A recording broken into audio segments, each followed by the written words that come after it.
Hello, everybody, and welcome back to the J Talks Today's Relationship Show.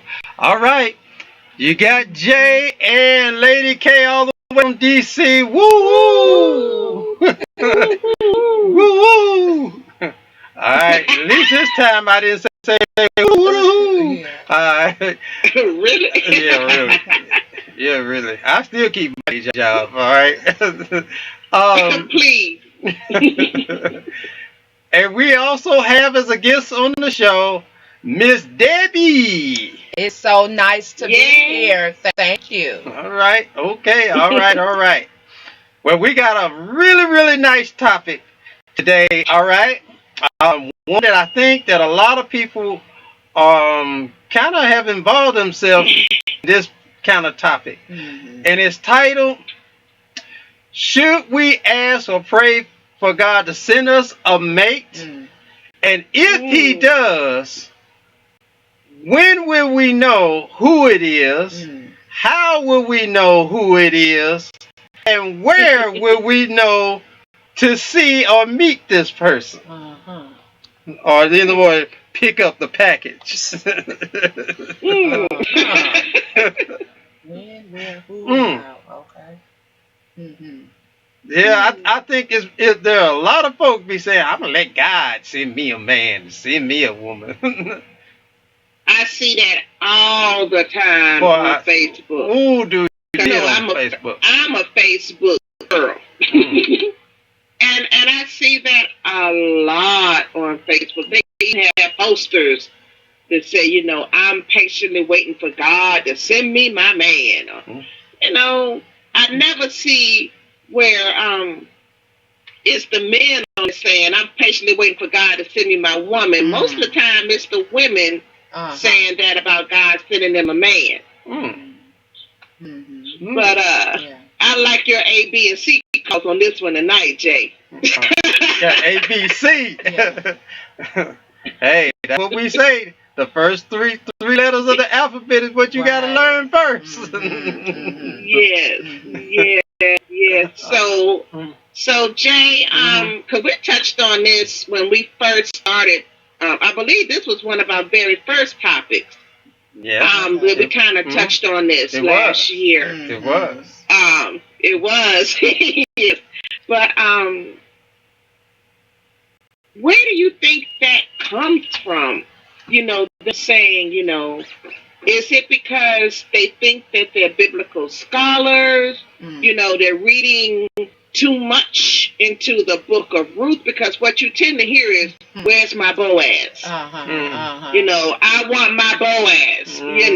Do they really understand what the book of Ruth's message is? It's not just about, her Boaz. You know what I'm saying?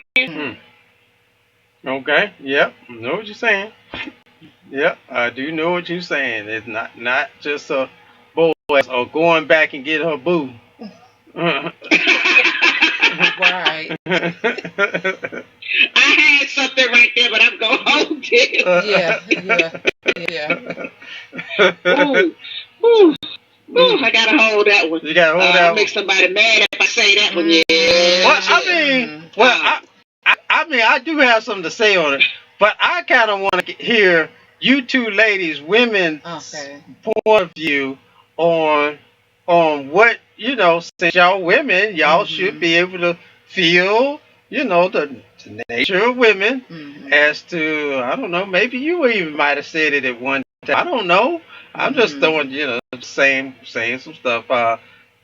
What could possibly motivate a woman to rely on that kind of view? I think Lady K made a good point when she said that it's mostly women. You see women in that position, saying, I'm going to wait on God to send me a mate or send me my husband. But I think that's due to the fact that we, as women, just want that fairy tale, fairy tale of being in this perfect relationship or having the perfect man, what you consider being the perfect man. And so for what I see is that for women on an average is that it's a rush thing. I'm gonna be in this relationship or I'm gonna be in that relationship because it's just not, I won't say not a thrill, but just seeking to find that ideal mate. And they use, I'm away for God. Well, they don't really say I'm away for God. They're saying, I want God to send me, my man, my mate, my husband. You know, whatever happened to wait? Whatever, yes. Waiting. Whatever happened to, I never asked God to send me a mate, a husband. What I did say was, I will wait until you send the person that you desire for me to have in my life. Right. A lot of times I feel as though people use that, I want God to send me a man, I want God to send me a mate. It's like a rush thing. Yes. I gotta have it, I gotta have it, I gotta have it. And then, when he doesn't miraculously appear, then it's like, well, God, why haven't you sent me, what I asked you to send for me? And the Bible tells us to be very careful about the things that we ask God for. That we don't ask amiss, or what I call a mess. Okay? Because when you ask amiss, you're making a mess. Let's just keep it real. Yeah. So, they want to say, and then you get that connotation too where, God send me a man, God send me a man.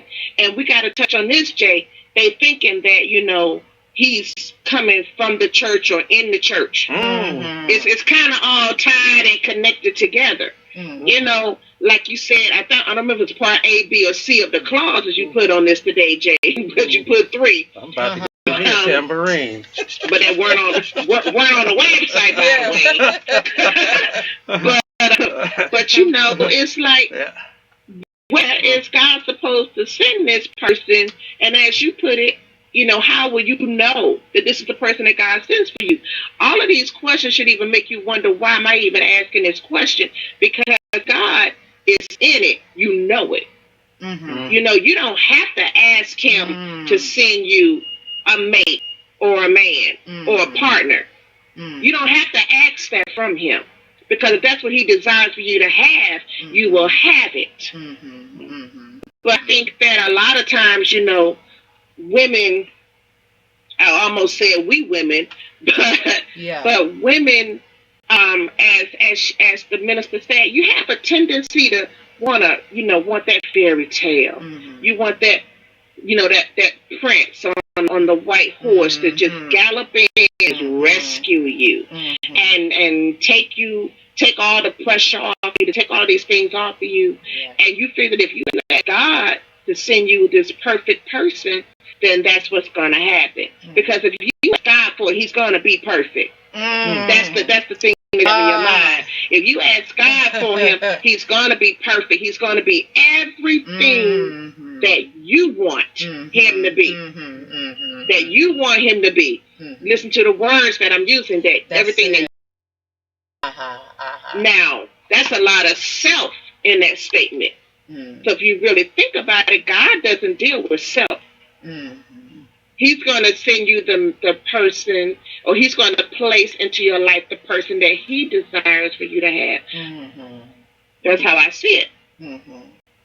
Okay. That's a good point, Miss K. I agree with that point that you just made. And I think, like you said too, if you're in relationship with God, all you got to do is just live your life, do what he called you to do, Mhm. and go That's about, right. your everyday life and living, and just be, be to that. Then what's gonna happen is what's gonna happen. Because see, what we fail to realize and have to understand as women, it's not gonna come any faster than we want it to. Amen. It's Mhm. not going to come any faster than that. Okay. So you made a good point when you said too about waiting. I think Mhm. that waiting is something that it seemed like it's a dinosaur, if I could say that. You know, old times. Nobody's doing that anymore. Mhm. Everybody wants to get out there in the fast lane. It's just like microwave things. You put it in there, you want it fast, you want it quick. Yes. Mhm. It was a young lady that I was speaking with yesterday. She's in her 30s, and she was sharing with me about how her doctor told her that she needed counseling. Because she he asked her how was she dealing with her relationships or her lack of having one. And what she said was that she had not been in a relationship for 4 years, and that honestly she didn't miss it. And she was like, the doctor told me that I needed to be in counseling because he was concerned about myself, my idea of self. And I said, well, baby, you can go to the counselor. Okay? I said, maybe you have not been in a relationship in 4 years because that's not what God has designed for you to do right now. He had other things that you're working on. I said, you got your master's degree. You're raising 2 children. I said, you're starting a new career. She's a singer. She's got a lot going on. I said, when God is ready for you to be in a relationship, it'll reveal itself to you. I said, but in the meantime, don't let people push you into pursuing a relationship with a man just to satisfy them. I said, are you happy? She said, yes. I said, are you content? She said, yes. I said, and tell that doctor to and go to the counselor. He wants you to talk to a counselor. Talk to God. I said, talk to God.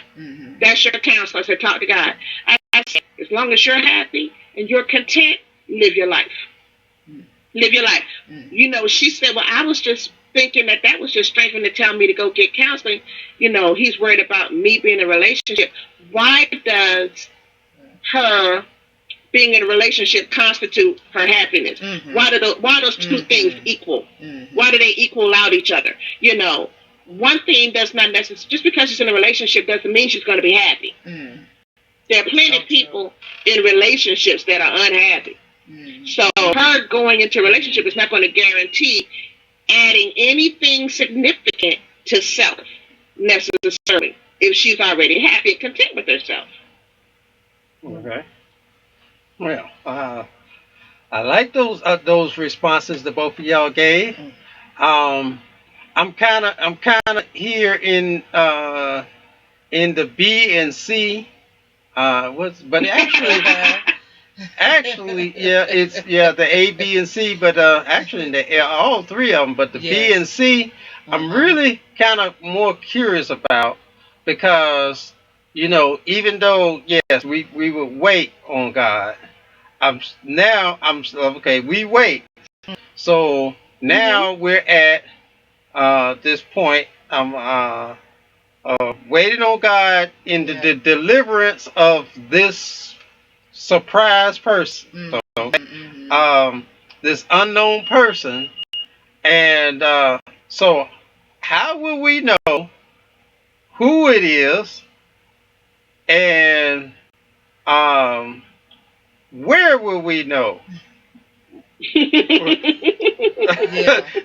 Okay. See, that's where I'm kind of because I have a lot more to say, but I'm curious about that. How will we know who God is delivered? I mean, there's got to be a a solution or answer that because I'm a total believer that God's word, that God is clearly seen, and He's clearly in the scriptures kind of make it a little, I guess, confusing to the. It depends on where your mindset is. It can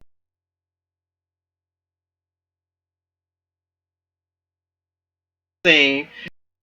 It turns around and says the mysterious God, which means it's not clearly seen. So, but it really depends on where your mindset is, how you really understand those two clashing statements. They're not really clashing. They're really agreeing, but you just don't. You have to understand how those two statements that seem like they're clashing are actually agreeing. All right. So, um, um, I've always been under that pursuit to understand. Okay, how will I know God? Because there has to be an answer for that.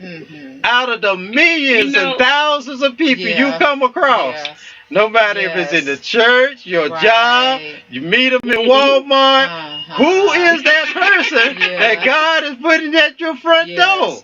How will you know? But Jay, you know too that when God is in something or when God has His hand in something, He always sends confirmation. Yes. He always sends confirmation. Yes. So you just can't go off of A. You got to wait for confirmation B. Okay. And confirmation C. You know, he always sends you confirmation that this is Him, that this is His work, that this is His handiwork, that He is in the midst. He always sends you confirmation. You know, Jay on the show always talk about signs.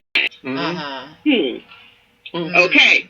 You got to recognize the bad signs as well as the good signs. All right. We hardly ever touch on the good signs, Jay. We always talk about the crazy signs, the bad signs. We talk about those signs. But then he always sends you confirmation. You know, he talk about me and my boo. He took me back across country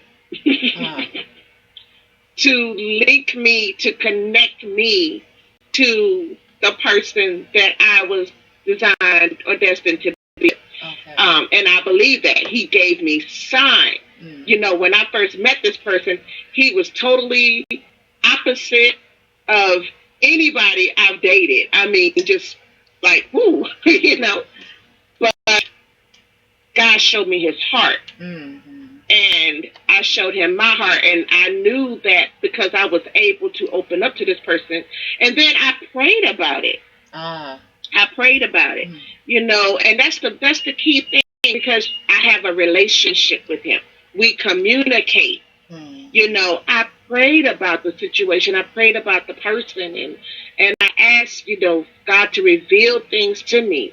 I did not ask amiss. I did not ask a mess. I asked correctly. And he sent confirmation that this is the man that I'm destined, I'm designed to be with. When people look at us, sometimes they go, wow, y'all two are together. But I tell you, and do you ever see couples like that, where you look at them and you go, they don't look like they should be together, but they are together. And they're happy, and they're content. Not happy, quote unquote, all the time, because every couple, every relationship goes through change. But you have to be paired with someone that you can work. Relationship is work, and you have to be prepared. Be paired with someone that is willing to put in the work, that is willing to go into the trenches with you, that is willing to talk things out with you. You know, that takes a commitment level that's very high. It takes dedication, and God knew what I needed, and he also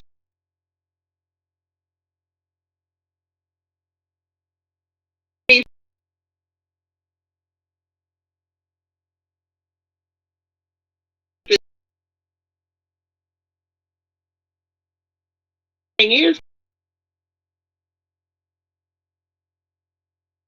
you know, JDK is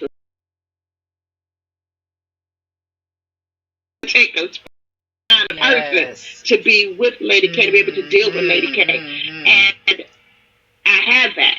Uh-huh. So, when people say, how will you know?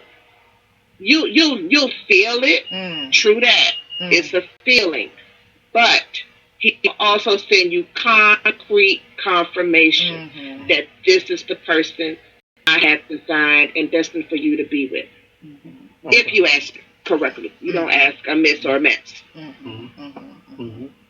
Jay.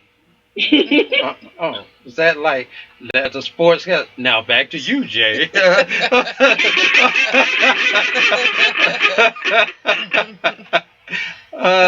you ask how will you know? How you know. That's how you know. Well, I'm gonna throw some things at y'all. Tell me what y'all think about this, okay?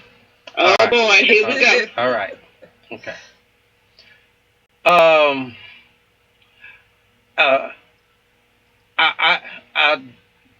believe it makes just a little, really a lot, but because it is stated in the word that God has given us everything we possibly need to survive, to have a good life and survive on this earth. Okay. It says He gave us a sound mind, unless you've been medically determined. Okay, right. Yeah, you can't call yourself crazy. Okay, and it's dangerous to let somebody else who's not skilled in testing you to call you crazy. Okay, so and some people do. They let they folk who ain't no surgeons and in the medical field and scholars calling folk crazy all their life, and then the person starts believing that. Okay, and that's dangerous because actually that person may have actually had a sound mind but got molded to actually being crazy. But as I said, God gave us a sound mind. Now, when He gave us a sound mind, it also said He gave us power and ability. Sound mind, power, and ability. All right? Intelligence, ability, and power. Strength. And continues to give us strength. So, with those three, all right, and then you got Paul saying, especially with the area of the marriage thing, when he says, I beseech you to stay single, but if you can't help yourself, then get married. What she's talking about, then make a choice, okay? Because it's a choice to get married, okay? It's a choice, okay? Now, in making choices, that means you count and rely on your intelligence, your power, and your ability that you can make a choice. Okay? All right? And now sometimes we don't use our intelligence. Sometimes we feel like we too weak and too simple to make a choice. And sometimes we don't exercise the ability that we know we got. Okay? And we make what's called ignorant, stupid mistakes. Okay? Regretful mistakes. Because we can look back, and anytime you find yourself regret, you have automatically said to yourself, I was intelligent and smart enough to make a better decision than what I made. And I see how careless I was when I made that decision. And so I need to make better. I need to start exercising and making better choices. All right? Yeah, I say that, right? Okay. All right. Okay. So if that's the case, and if God has given us ability to go back to Paul, like I said, he stressed and put us in that area of choice. And because he also gives that warning for you. If you get married, the man needs to concentrate on doing everything possible to please his wife, and vice versa, the woman pleasing her husband. Mhm. Okay? Everything possible. Mhm. And that's kind of like throw to the trash can these days, you know. Mhm. But you know, when there's warnings are only placed because it's telling you make a choice. Okay, all right. So when you have choices, then and you make a choice, the perspective I see in that is that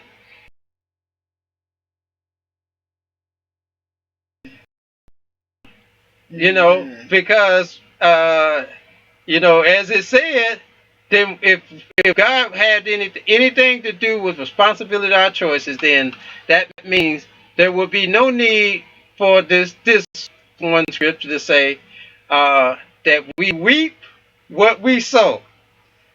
You reap from the choices and things you do. The things you do are based upon choices you make to go do. All right. So I mean, um, so then, because I see so many marriages and so many relationships that get together and they be saying, "Well, you know, I'm waiting for God to send me a mate. It's go, you know, God send me a mate." Then, especially when they get to marriage, boy, and then and I love no, I don't really love the statement. I'm gonna be. I was saying that sarcastically.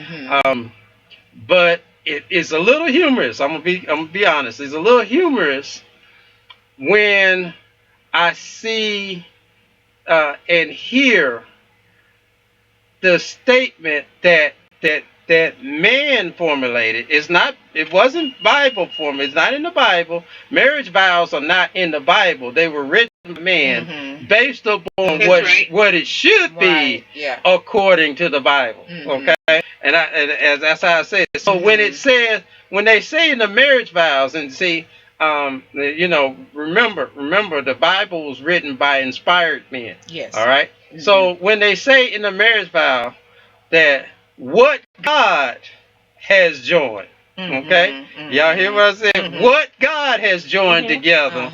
All right. Now that's a question mark, because if God is in it, if God is really in it, all right, I just can't see it coming apart. All right, y'all hear what I say? If God is really in it, yes, I just can't see God. I just can't see it coming apart. All right, and I just can't see the big mistake of the person you chose that to be in this relationship or in this marriage, and then when it breaks up, then the comment comes out even from the church. Well, I guess that wasn't one God sent. Well, how can it be now that's not the one God sent when you saying in the beginning that's the one God sent? Okay.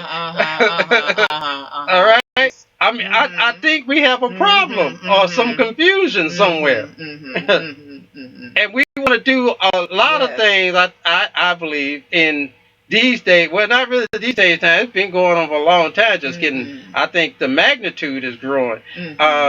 We want to do a lot of things that is actually not under the unction of God and put His name on it. And that's one of the things I'm saying. I'm just saying. I don't know how y'all see that. Yes, with Jay, I agree with the comment that you just made. If I was thinking about this movie when you made your comment, the movie Not Easily Broken, and in one of the scenes, the pastor was talking with the wife, and was because her and her husband had been having some problems in their relationship, in their marriage, and one of them was the mother of the wife, and pastor was asking her, was God in that threefold cord, you know, and so she answered him was that she had allowed her mother to be an important in her marriage. Mm-hmm. She was listening to everything her mother was saying and was agreeing with her, and it caused problems in her relationship. So Jay made a good point when he said, if God is really in it, then there is no reason for the marriage to be at an end like it is. Right. And we can see a lot of marriages how they take a turn because for that simple reason alone that God is not in it.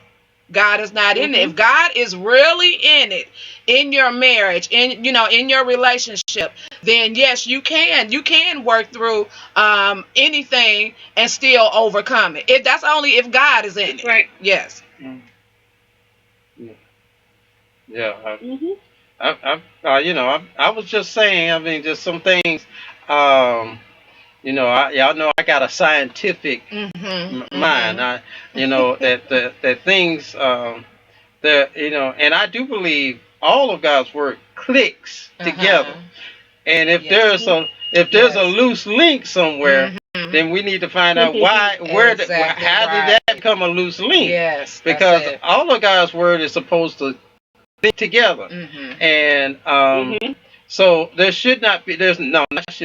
There are no voids in His word. Okay. And I would probably beseech anybody who hears this that when you find it, rather than just say something, when you say it, do some inventory and check out to see if what you're saying is actually making sense and actually seeing if it has ground, because when we say we're gonna let God now. Here's the other one, and this might be a little humorous, I don't know, but here's another one. All right, you're letting God choose your mate. Okay, when you actually have put it in His hands.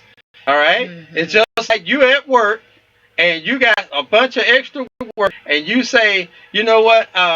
Hey, my coworker, can I need you to help me out with some work.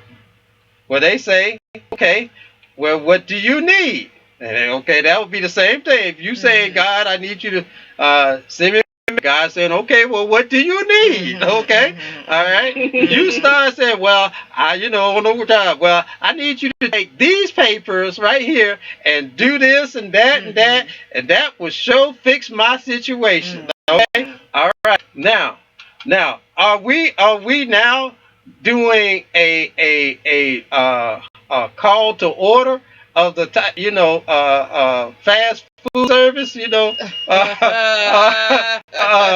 for a man or a woman, that we go and order a Big Man instead of a Big Mac, and a quarter woman instead of a quarter pound. So and so because really, the truth is, we really know in our mind the kind of person we really desire to have in our life. I believe everybody has an idea of the makeup of the kind of person or ideal person that they would like to have in their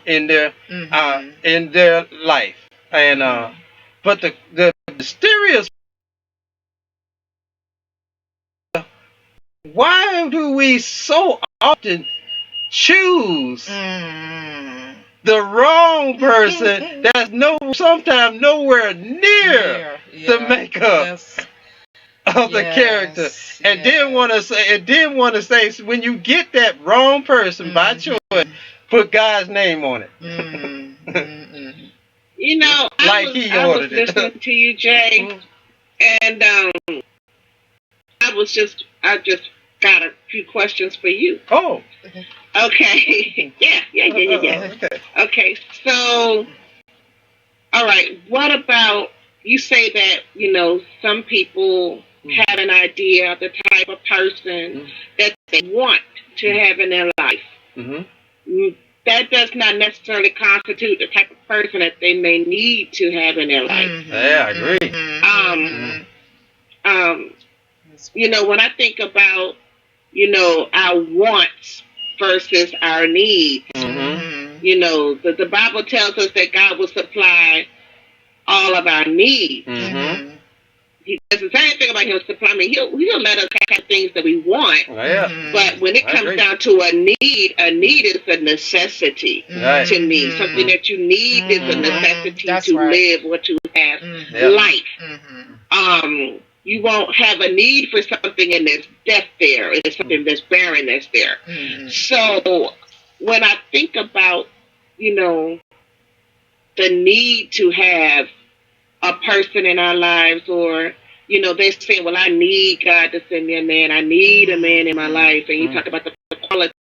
You know, sometimes what we may want is not necessarily what we need. And in all things, our lives are predestined.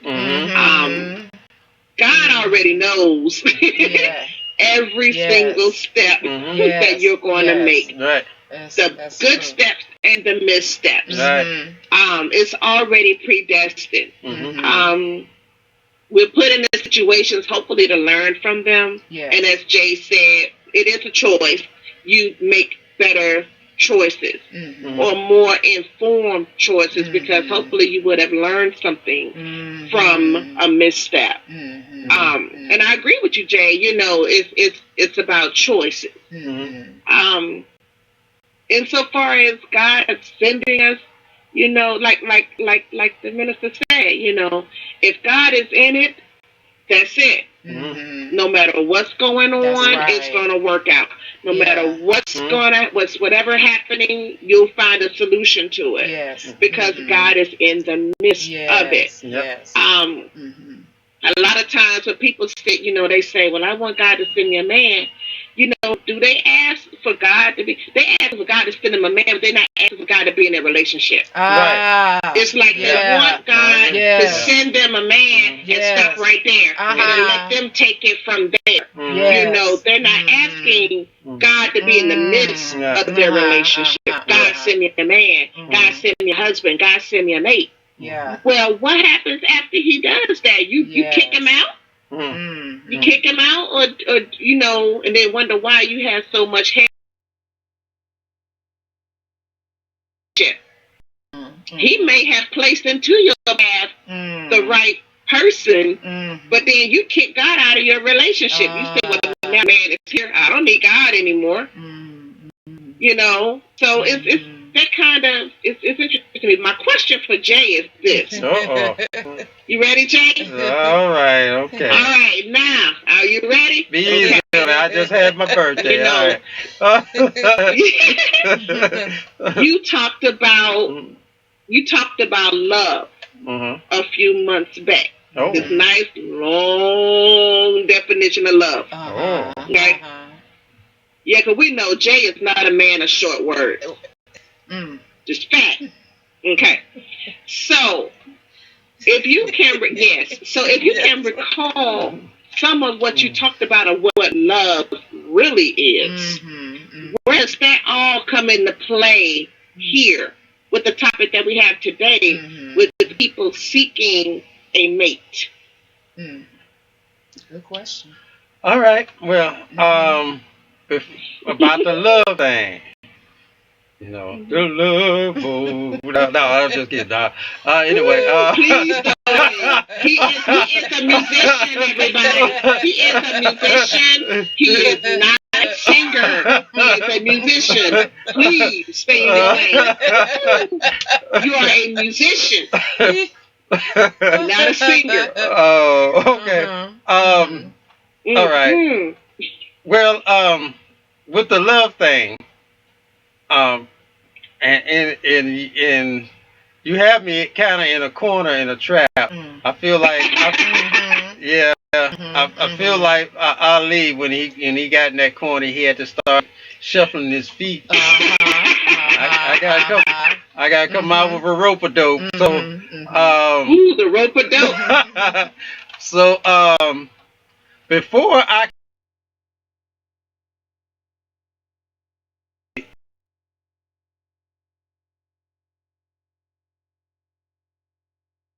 to do with the shuffling of my feet to set it up. Okay. Okay. All right. Okay. All right. Set it up now. All right.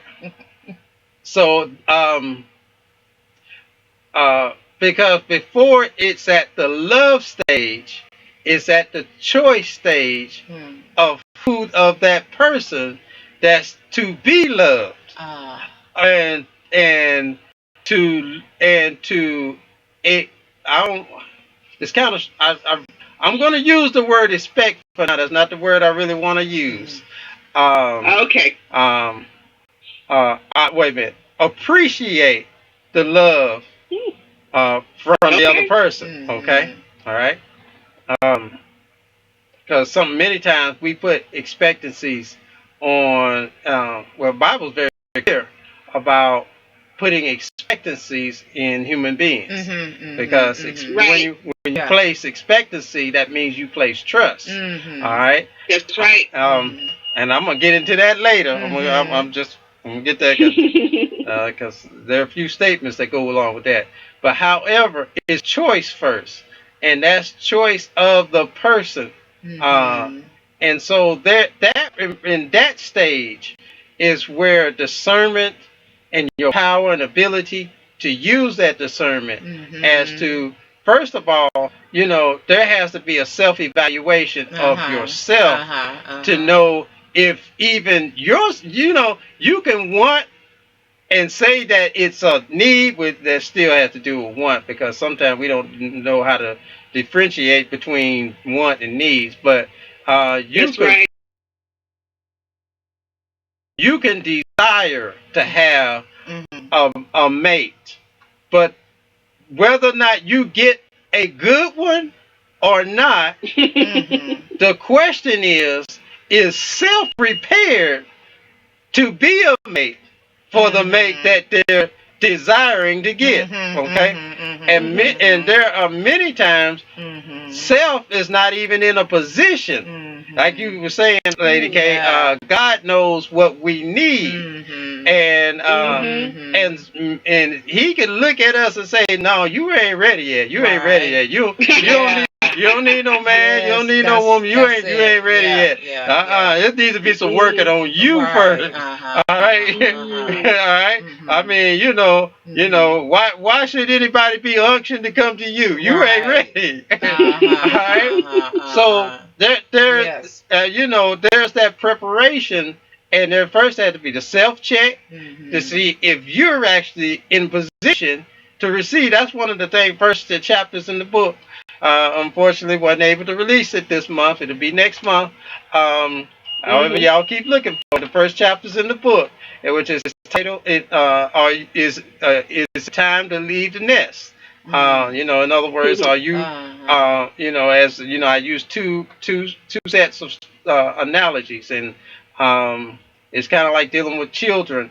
When you're growing up and you're getting teenage and you graduate, you know how we are when we're in high school. Oh man, I can't wait that I graduate and get out on my own and get from under mama and daddy, do my own thing and all that. We're so eager to want to be out on our own, but we don't consider the position that we got to be in. I say have to be in to be our own, like taking care of your own bills and paying your water bill. I mean, maintenance for stuff and all that. But see, we don't really, when a lot of kids, and even when many of us when we were young, so quick, and that tradition hasn't changed. It hasn't changed. It's just still growing.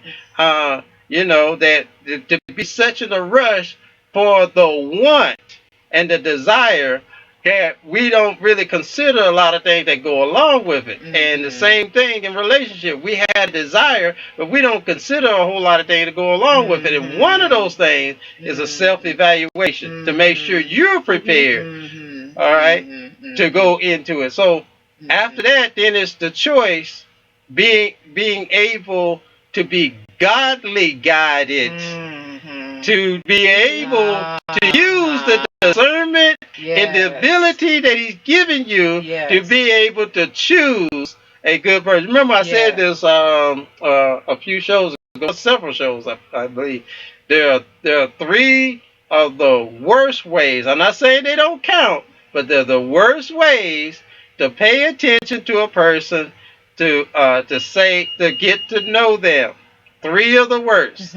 And we pay attention to people when they do stuff to us, for us, and with us. To us, for us, and with us. All right? All right? I might make a song about it. To us, for us, with us. To us, for us, with us. All right. But anyway, but those are the three worst ways. Why are they the three worst ways? All right.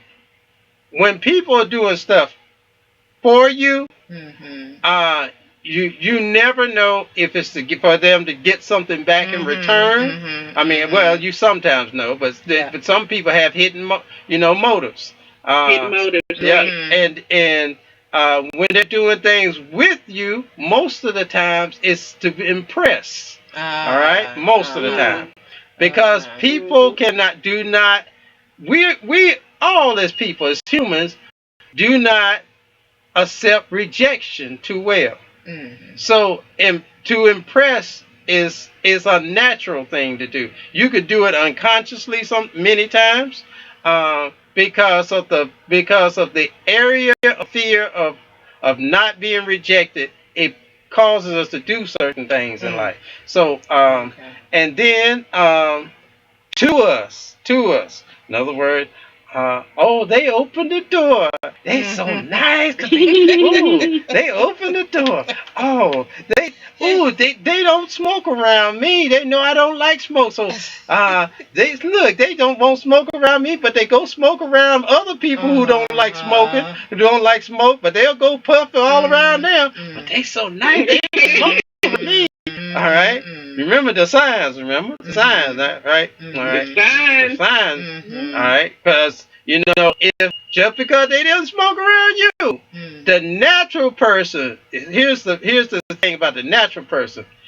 If they want to smoke around anybody because they are concerned about other people who don't like smoke and the smell and all that, and so they wouldn't smoke around anybody who doesn't like or it has a problem with the smoking. Okay, they will respect them. Now, here's what happens: because they are naturally like that, you become a benefactor, and it works for you because they are naturally like that. But when they're doing it just for you, and they go puff all around everybody else and don't like smoke, and got them choking. There's some signs. There's some signs. Because evidently that's not in their natural state to be concerned. So eventually the concern for you is going to wear off. Okay, I'm just saying. All right, now, the three best ways. All right, I'm not saying those other ways don't count. But people be saying, it takes months to get to know somebody. No, it doesn't. You can learn and just by how you, remember I said, power and ability to use your discernment and your sound mind, your intelligence, how you apply it, okay? Because a lot of things we see and we turn around and lie to ourselves, all right? Which is the biggest, we're the biggest liar of all because we lie to ourselves. That's the biggest lie that's ever told, the lie we tell to ourselves, all right? But anyway, the three best ways. What a person does to someone else, for someone else, and with someone else. Now, if they're treating everybody else kind of like I was talking about the person that smokes, all right, if they're treating everybody kind and you see them trying their best to do the right thing for people and with people and to people, that's most likely their natural character, all right. But when they're just doing it to you and for you and with you, And then you see them, oh, they cussing everybody out. They lying to folks. They got short tempers with everybody else. They ready to fight on a quick notion. You know, not easy to try to understand, no compassion, you know, or nothing. I mean, you know, and you see that with them doing that to every, eventually, what do you think they would? And these are people that they're comfortable with, okay, like their family or their so-called best friends. That's right. Best friends. Yeah. They do that to their best. Yeah, all right? And you supposed to be his best friend or her best friend in the relationship. That's right. What do you think they're gonna do to you? Okay, I'm just you know. So, like I said, you know, you can learn quickly about a person by how you change the way you think. All right, reprogram yourself to how you pay attention and learn somebody. So now we're past that. Now, if you get past that in the proper way, now we in the love. Okay. Now we can get to where we can grow. You know, I've been shuffling my feet for a while. Come on with it. All right. Yeah, I'm winding my arms up. I'm getting ready to do my rope-a-dope. Yeah, all right. Get the rope-a-dope. Let's go. All right. So now, you know, when it comes down to that, the love thing. Okay. You need to see that show. They tried to trap me, you know. All right, Jay. Yeah. Explain it to us now. It says this. All right. Biblically, it says, love is patient, love is kind. You know, love is long suffering. You know. Yes. Love does not get excited over the bad things that happen to you, but instead tries to comfort it. Tries to comfort it and ease the pain. All right, not try to rub it in. All right. Love, you know, love looks out for the person. All right, in all things. All right, now, all right. In just saying those few things, even though there were a few more, just those few things. All right. Now, we tend to say, and I believe this is pretty much many people's desire. I've listened to many people state the kind of makeup they would want, and there's been surveys. You go online and look up surveys and statistics, and they all pretty much say the same thing. When you ask a person, well, what kind of person would you ask a woman, what kind of man would you really say would be just the right kind of guy? And you'll hear most of the time somebody. Well, of course you hear somebody to love me, but you got to get them to break that down. What do you mean by that? What makes you feel like you love?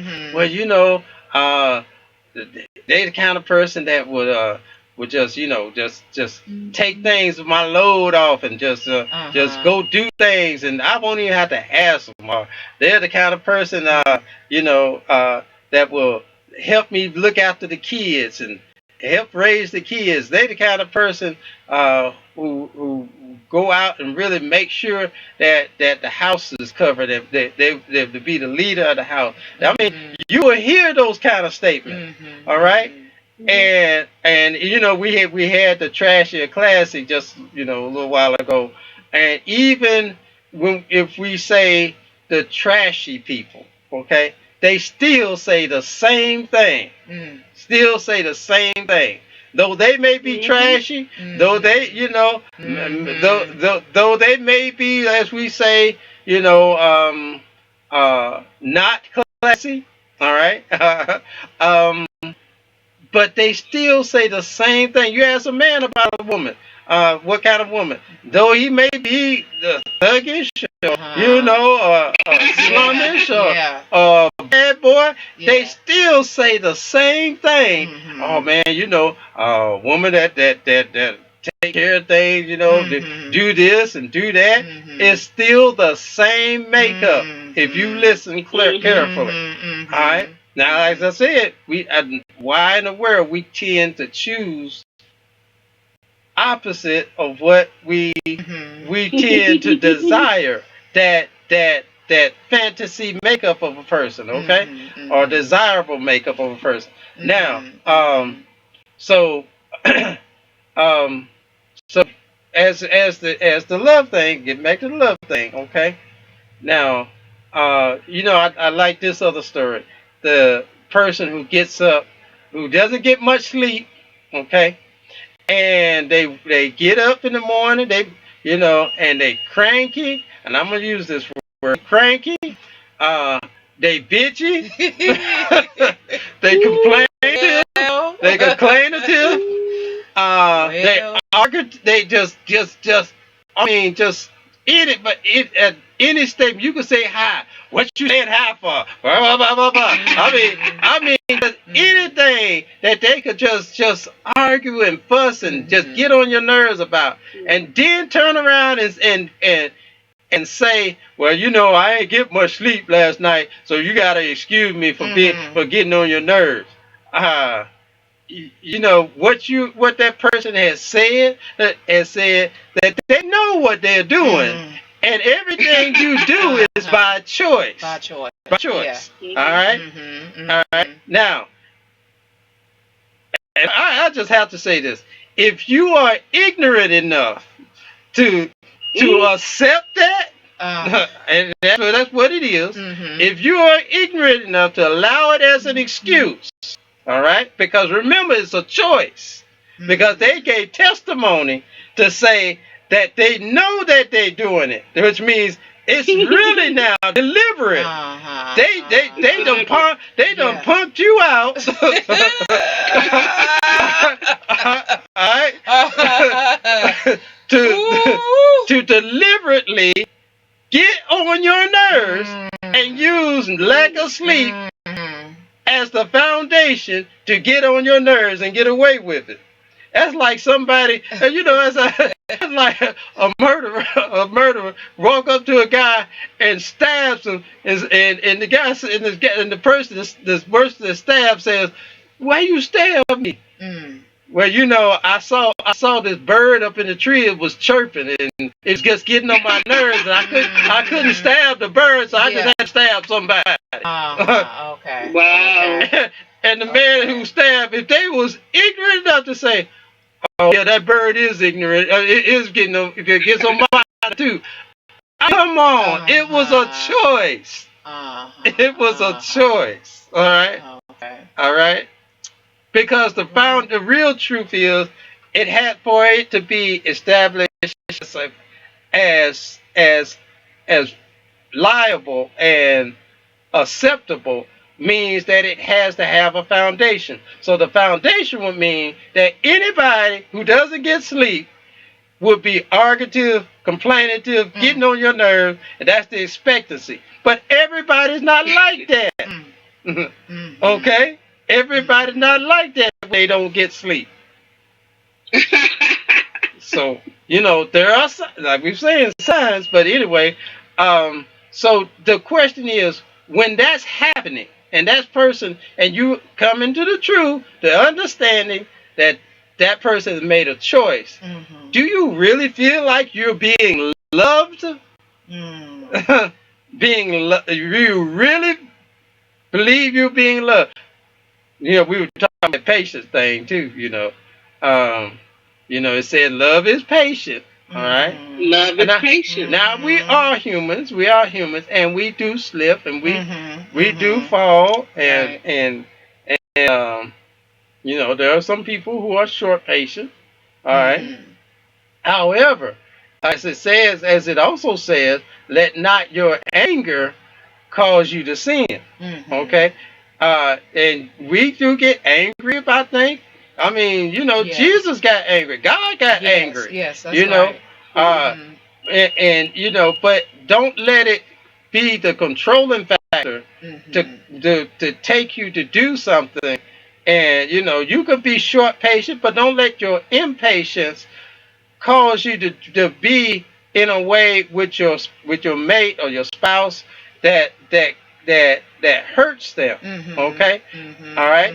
Because when it has done that, then what you've done is a crime or a sin to your mated partner. Now, when that happens, does the person who's done who the crime or sin done against, do they really feel like they're loved? Okay? When they really recognize the truth? Because a lot of times we lie, like I said, we lie to ourselves. We'll even sometimes make up the excuse, just like the person waking you, don't sleep. They ain't even got to say it. They be like, they could get on your, oh, honey, I know you ain't getting much sleep last night. I understand. You done already told yourself to lie before they could tell you.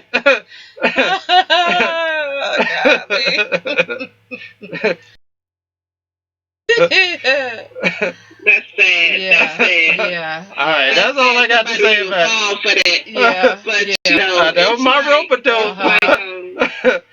You know, when you talked about love is patient, it made me think about in a broader sense. You know, God's love for us, His love for each person.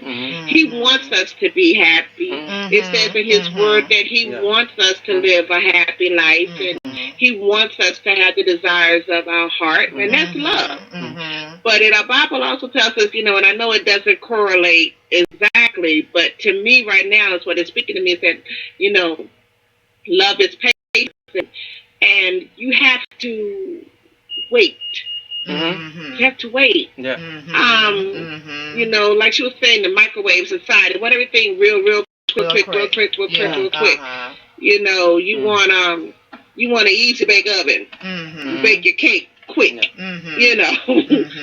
But you know, any good thing. It takes work. It takes preparation. It takes time. That's right. You know, you can't cook a good meal in 5 minutes. You cannot bake a cake other than in an easy bake oven in 10 minutes. You know, it takes time, and it takes the right ingredients. It takes the right ingredients for things to taste right, for it to come out correct. You know, you can't put too much of this or too less of that, or it's not going to look right, it's not going to taste, it's not going to come out right.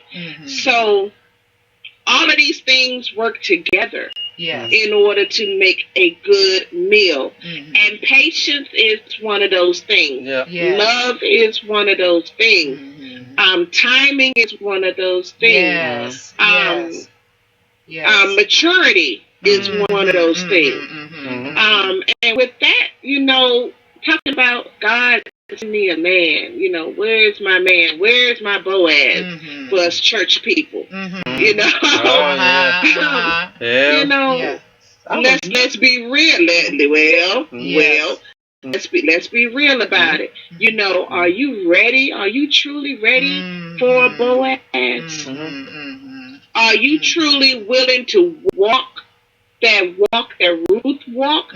Because she went through some things before she got to Boaz. Boaz went through some things before he got to Ruth. So, you know, if you really want that experience, are you willing to go through what you need to go through to get to where they were, quote unquote, if that's what you really desire to have? You know, a lot of us aren't willing to go through with anything. We want to rush and get to the good part. You know, like a Tootsie Roll, Jay. Remember that old commercial? How many licks it take to get to the center of a Tootsie Roll? One, a two, and then he bite it before he get to three. You know, he got to the center of Tootsie Roll pot, but he took a shortcut, and it wasn't as good as if he had just went ahead and did it the right way. You know, and patiently waited to get to the to get to the center of the Tootsie Roll pot. But the thing is that, you know, people, I see it all the time. You know, where's my husband? I'm in church to meet a good Christian man. Oh boy, if that ever so wrong. Be careful. If that ever so wrong. Be careful. Be careful. You know, I know this I know it's gonna really sound bad. It's not bad, folks. Don't Don't stop going to church because of this is what I'm about to say. All right? Do not stop going to church. And those that are not going to church and you hear this, do not be disencouraged from going to church because church is where you have fellowship. I mean, many folk go to church for the wrong reason because they go for the wrong reason. Yes, that's they have right. their ideas are confused. Yes, that's and right. then they get hurt from going to church because their expectancies are all over the place and not in the right place. So, you know, and as one of the things I was talking about earlier today, but you know, so again, listen carefully how I say this.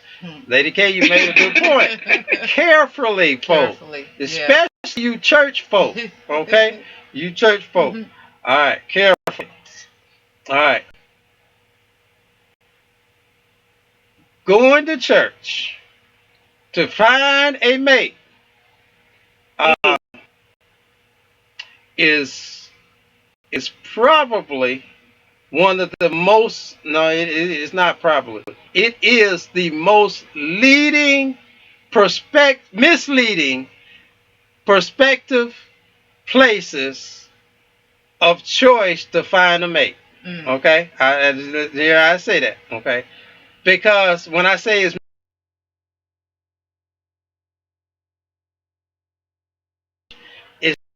because they're in the church that they're godly or God-fearing or sincere God followers. Yes, okay? That's right. Yeah. And that because they're, quote, in the church, that they, listen how I said this carefully, really love the Lord. Yeah. Okay? Really love the Lord. We got to do an internet dating part 4. We know. Folks really talk about the internet dating. Boy, I tell you, so many profiles. The man must really love the Lord, must be God-fearing, must go to church. Okay, he go to church. Serial killers have gone to church. I mean, come on, I'm just keeping it real, folks. I'm keeping it really real.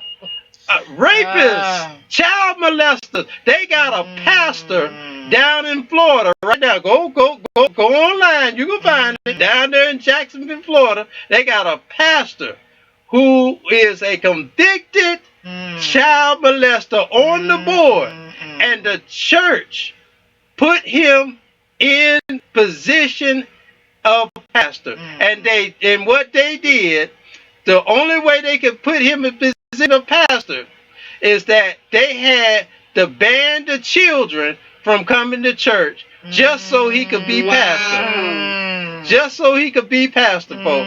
Now, if y'all want more information, go on Facebook, on our Facebook, Jay Talks Today Relationship. There's a post there. You can find that post. All right, that gives and they banned the children. Y'all hear what I'm saying? From the church, just so they can have this man be their pastor. Okay. Now, when I'm not exaggerating this when I say, like I said, child molesters are in the church, serial killers are in the church, abusers are in the church. All right. Now the thing about it, well, folks, and I know I said listen carefully. Because you may be saying, well, dang, if that got those kind of people, criminals and all that, I ain't going to church. Okay, the problem is that we look at the thing wrong, okay? Because you ain't got to be a child molester, kidnapper, a serial killer, none of that. All you just got to be is a sinner, okay? All right, because all those are sins. All right. Now, there are some folk who are perpetual liars, and they in the church. All right, and they have no intention of changing. Just like there may be a serial killer who has no intention of changing. All right, because the church is actually a refuge, but it is not that place where you say, well, because they are in there, and my sin ain't as great as theirs, but actually your sin is as great as theirs, because to God there is no great sin. They are all the same to God, and this because of us, because of how we look at it as the wrong way. I'm just saying, I'm saying all that because, as I said, it's the most misleading thing, outlook, to go find a person because of the expectancy. All right, the expectancy that just because they in the church, that you're gonna find a good man or a good woman because they in the church. Right. All right. You might be in the church for a person.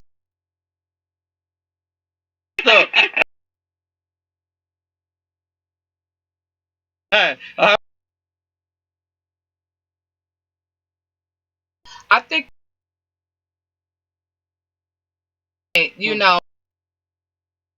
when you find with that mind,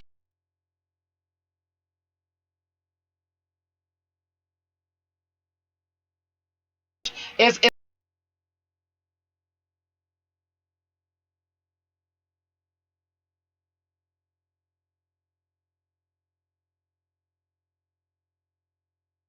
see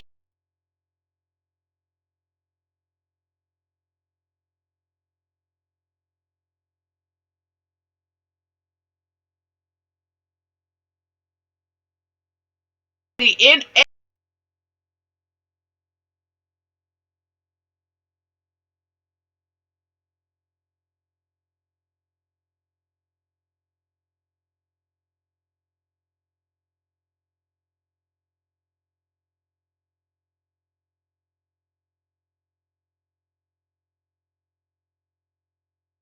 is not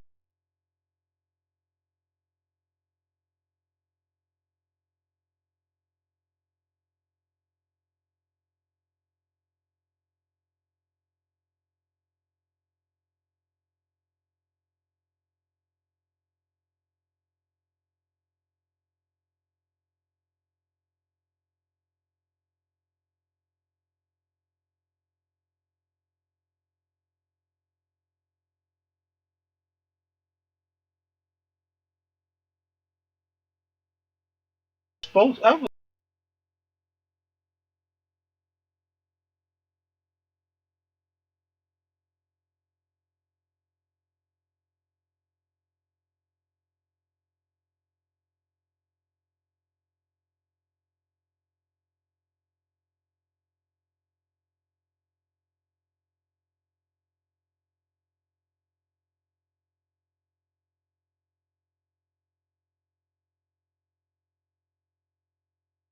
title said.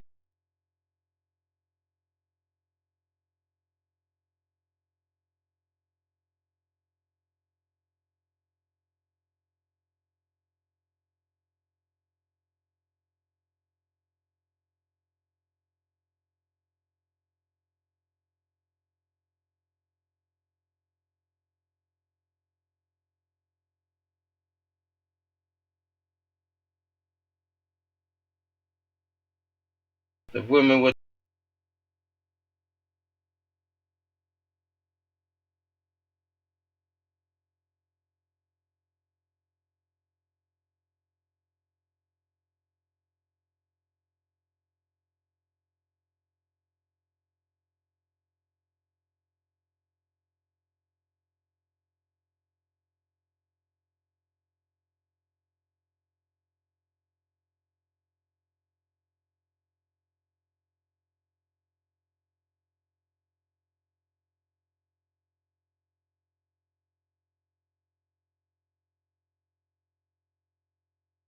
how do you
It'll be on